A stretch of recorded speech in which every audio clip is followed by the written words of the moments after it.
शांताकारं भुजंगशयनं पद्मनाभं सुरेशं विश्वाधारं गगनसदृशं मेघवर्णं शुभांगं लक्ष्मीकान्तं कमलनयनं योगिभिध्यानगम्यं वंदे विष्णु भवभयहरं सर्वलोकैकनाथं।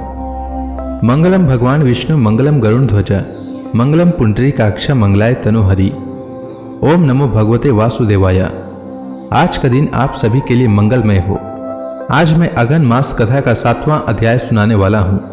अगन मास भगवान श्री कृष्ण का सबसे प्रिय माह है। इस माह में भगवान श्री कृष्ण ने अर्जुन को गीता का ज्ञान दिया था। यही कारण है कि इस माह में भगवान श्री कृष्ण की कथाओं का श्रवण अवश्य करना चाहिए। इससे घर में सुख समृद्धि आती है, साथ ही जन्म जन्मांतर के पाप कर्मों का नाश होता है।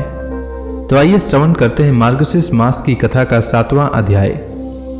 श्री पराशर जी आगे बोले, हे मैत्रेय, एक बार बाणासुर ने भी भगवान त्रिलोचन को प्रणाम करके कहा था कि हे देव, बिना युद्ध के इन 1000 भुजाओं से मुझे बड़ा ही खेद हो रहा है।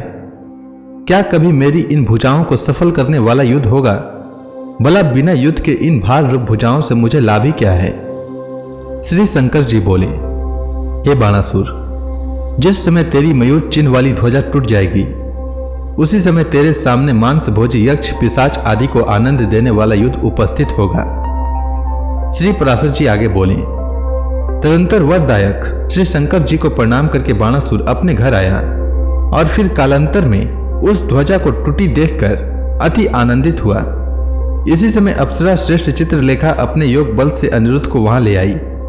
अनिरुद्ध को कन्यांतपुर में आकर उषा के साथ रमण करता जान अंतःपुर रक्षकों ने संपूर्ण वृतांत दैत्यराज बाणासुर से कह दिया। तब महावीर बाणासुर ने अपने सेवकों को उससे युद्ध करने की आज्ञा दी, किंतु शत्रु दमन अनिरुद्ध ने अपने सामने आने पर उन समस्त सेनाओं का नाश कर दिया। अपने सेवकों के मारे जाने पर बाणासुर अनिरुद्ध को मार डालने की इच्छा से रथ पर चढ़कर उनके साथ युद्ध करने लगा, किंतु अपनी शक्ति भर युद्ध करने पर भी वह यदुवीर अनिरुद्ध जी से परास्त हो गया। तब वह मंत्रियों की प्रेरणा से मायापूर्वक युद्ध करने लगा और यदुनंदन अनिरुद्ध को नागपाश से बांध लिया।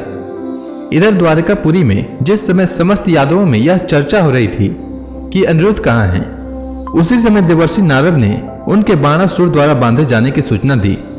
नारद जी के मुख से योग विद्या में निपुण युवती चित्रलेखा द्वारा उन्हें सोनितपुर ले जाए गए सुनकर यादवों को विश्वास हो गया कि देवताओं ने उन्हें नहीं चुराया। तब स्मरण मात्र से उपस्थित हुए गरुड़ पर चढ़कर श्रीहरि बलराम और प्रद्युम्न के सहित बाणासुर की राजधानी में आए। नगर में घुसते ही उन तीनों का भगवान शंकर के पार्षद प्रमथ गणों से युद्ध हुआ। उन्हें नष्ट करके श्रीहरि बाणासुर की राजधानी के समीप चले गए। तदंतर बाणासुर की रक्षा के लिए 3 सिर और 3 पैर वाला माहेश्वर नामक महान ज्वर आगे बढ़कर श्री भगवान से लड़ने लगा। उस ज्वर का ऐसा प्रभाव था कि उसके फेंके हुए भस्म के स्पर्श से संतप्त हुए श्री कृष्णचंद्र के शरीर का आलिंगन करने पर बलदेव जी भी शिथिल होकर नेत्र मुंद लिए। इस प्रकार भगवान सारंगधर के साथ उनके शरीर में व्याप्त होकर युद्ध करते हुए उस माहेश्वर ज्वर को वैष्णव ज्वर ने तुरंत उनके शरीर से निकाल दिया। उस समय श्री नारायण की भुजाओं के आघात से उस माहेश्वर ज्वर को पीड़ित और विवल हुआ देखकर पितामह ब्रह्मा जी ने भगवान से कहा, इसे क्षमा कीजिए। तब भगवान मधुसूदन ने, अच्छा मैंने क्षमा किया, ऐसा कहकर उस वैष्णव ज्वर को अपने में लीन कर लिया। ज्वर बोला, जो मनुष्य अपने साथ मेरे इस युद्ध का स्मरण करेंगे वे ज्वरहीन हो जाएंगे। ऐसा कहकर वह चला गया। तदंतर भगवान कृष्णचंद्र ने पंचाग्नियों को जीतकर नष्ट किया और फिर लीला से ही दानव सेना को नष्ट करने लगे।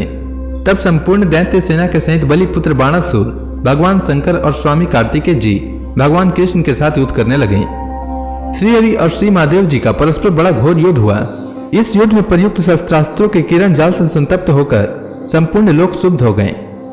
इस घोर युद्ध के उपस्थित होने पर देवताओं ने समझा कि निश्चय ही यह संपूर्ण जगत का प्रलय काल आ गया है।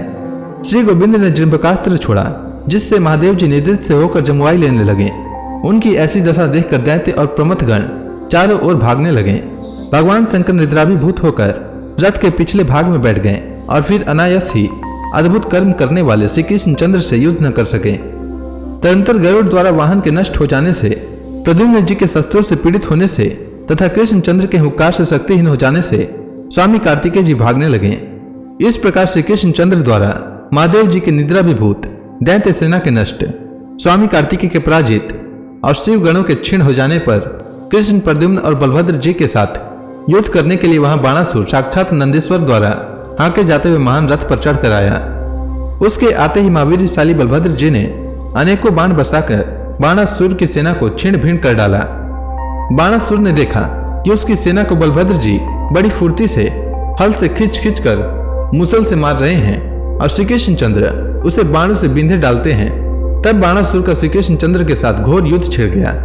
वे दोनों परस्पर कवच भेदी बाण छोड़ने लगे, परंतु भगवान कृष्ण ने बाणासुर के छोड़े हुए तीखे बाणों को अपने बाणों से काट डाला और फिर बाणासुर कृष्ण को और कृष्ण बाणासुर को बिंधने लगे। हे द्विज, उस समय परस्पर चोट करने वाले बाणासुर और कृष्ण दोनों ही विजय की इच्छा से निरंतर शीघ्रता पूर्वक अस्त्र शस्त्र छोड़ने लगे। अंत में समस्त बाणों के क्षीण और संपूर्ण अस्त्र शस्त्रों के निसफल हो जाने पर श्री हरि ने बाणासुर को मार डालने का विचार किया। तब दैत्य मंडल के शत्रु भगवान श्री कृष्ण ने सैकड़ों सूर्यों के समान प्रकाशमान अपने सुदर्शन चक्र को हाथ में ले लिया। जिस समय भगवान मधुसूदन बाणासुर को मारने के लिए चक्र छोड़ना ही चाहते थे, उसी समय दैत्यों की विद्या मंत्रमयी कुल देवी कोटरी भगवान के सामने नग्नावस्था में उपस्थित हुई। उसे देखते ही भगवान ने नेत्र मूंद लिए और बाणासुर को लक्ष्य करके उस शत्रु की भुजाओं के वन को काटने के लिए सुदर्शन चक्र छोड़ा। भगवान श्री कृष्ण के द्वारा प्रेरित उस चक्र ने दैत्यों के छोड़े हुए अस्त्र समूह को काटकर क्रमशः बाणासुर की भुजाओं को काट डाला, केवल 2 भुजाएं छोड़ दी।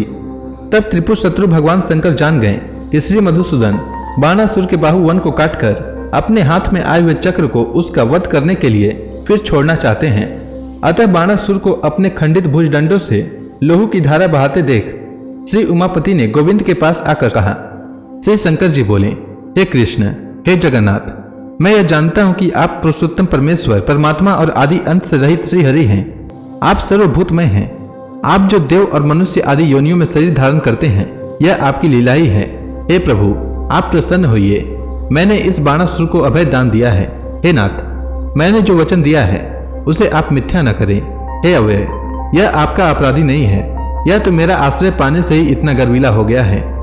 इस दैत्य को मैंने ही वर दिया था, इसलिए मैं ही आपसे इसके लिए क्षमा कराता हूँ। श्री पराशर जी आगे बोले, त्रिशूल पाणी भगवान उमापति के इस प्रकार कहने पर श्री गोविंद ने बाणासुर के प्रति क्रोध भाव त्याग दिया और प्रसन्न वदन होकर उनसे कहा।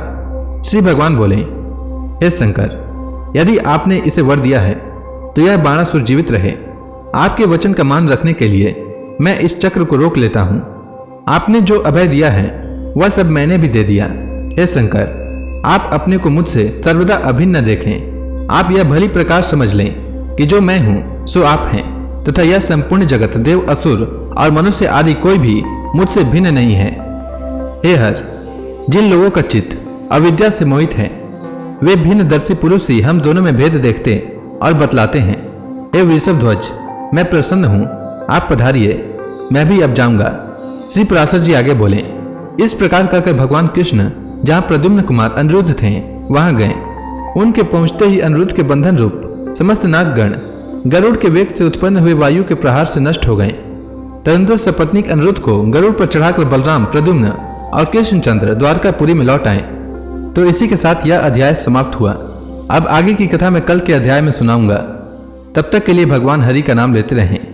तो प्रेम से बोलिए भगवान विष्णु की जय, श्री कृष्ण भगवान की जय, तुलसी माता की जय, लक्ष्मी माता की जय, शंकर भगवान की जय, समस्त देवी देवताओं की जय।